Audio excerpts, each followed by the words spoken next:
Hey guys, so I'm back out in the shop. I didn't go out yesterday because Tuesdays is a bad day for me at work, so things always run really late.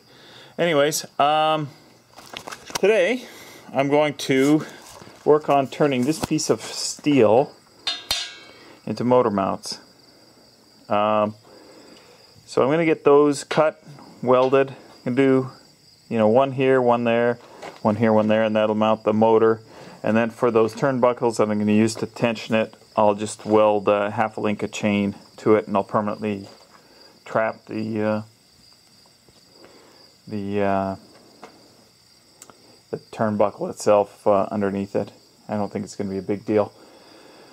Anyways, I'll just flat out get to it.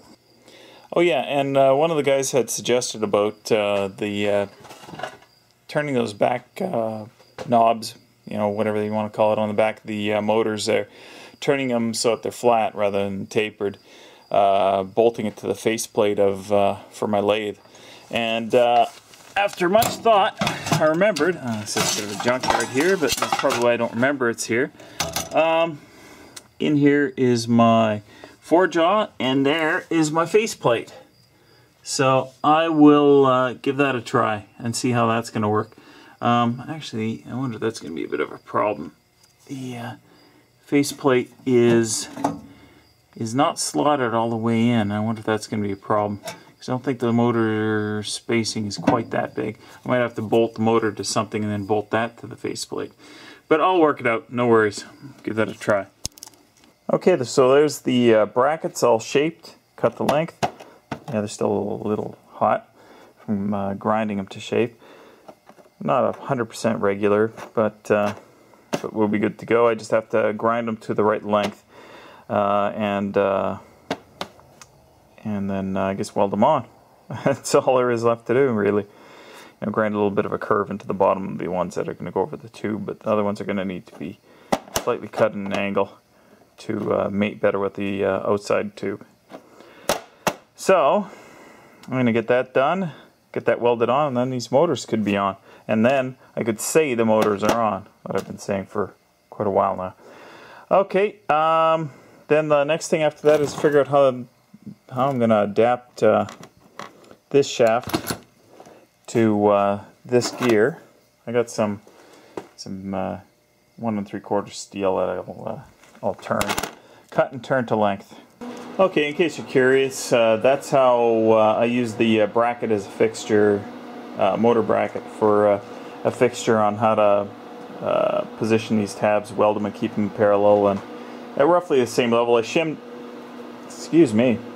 underneath here with some 1/2-inch spacers, and because I wanted this bolt to be approximately 3/4 of an inch off of the tubing. And this is 1.5 inch in diameter, so half that, the radius is 1/4, so that makes it 3/4. I got it pretty parallel to the deck. It probably looks a little bit wacky because I think the tubes might be a little bit wacky. Actually, I think it is a little wacky, but nevertheless, it should be fine. I can always open up that hole a bit if I need it to come down a bit to get the alignment better. But I think what was more important was getting everything parallel. Regardless, I got to take this out, which is still all nice and toasty warm, and weld the inner part there. Hopefully it won't pull too much. If it does, hopefully a couple of whacks with the hammer will sort that out. I don't think I will get the other motor mount welded up, but I don't think I'm going to get my tabs for my turnbuckles welded on, just because I got some stuff to do this evening. Well, it's my turn to cook dinner, put it that way, and I got to throw some steaks on the barbecue. Anyways, I'm going to weld the inside of this one and weld that one on. I'll bring you guys back, and that'll be that. Okay, the brackets are all welded on and fairly fresh, so I'll use my favorite tool to see just how hot. Let's try that again here. 201, yeah, that would be a little bit too hot to touch. 218, boiling point of water, pretty close to. These ones, 98, 96, so those are safe to touch. Tube, a little warmer closer to that. So I don't want to touch that one, but I can put the motor mount on with full knowledge that that it's safe to touch. So let's mount one motor, and I'll see. Vicky already cooked dinner, so I don't have to do the steaks or anything. So I'm gonna mount this motor, and I'll see how hard it'd be to get one of the or the turnbuckles mounted up. There you go. Motors are mounted. I'd said it was going to happen days ago. Tomorrow I'm going to come out and I'm going to weld the half loops to the frame. I'll weld one here, which I think is about 7.5 inches back of this. I'll do the same, 7.5 inches forward, and that should give me, well, hopefully it'll give me enough adjustment to tension this thing. But since I'm making my own chain, like I can set the link length to whatever I want. So as much as anything, I'm going to want probably extra space behind it to set the tension as the chain wears and slacks up.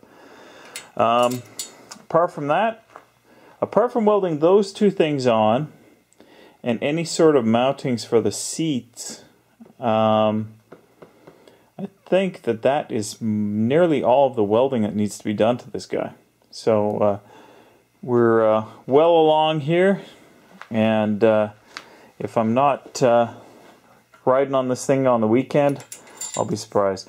Next stunt after welding those things on is going to be to sort out how, boy, that's tight, how I'm going to mount my sprocket to this shaft. It's a small shaft. It's not keyed or splined. The only thing that there is on it is a small pin for it.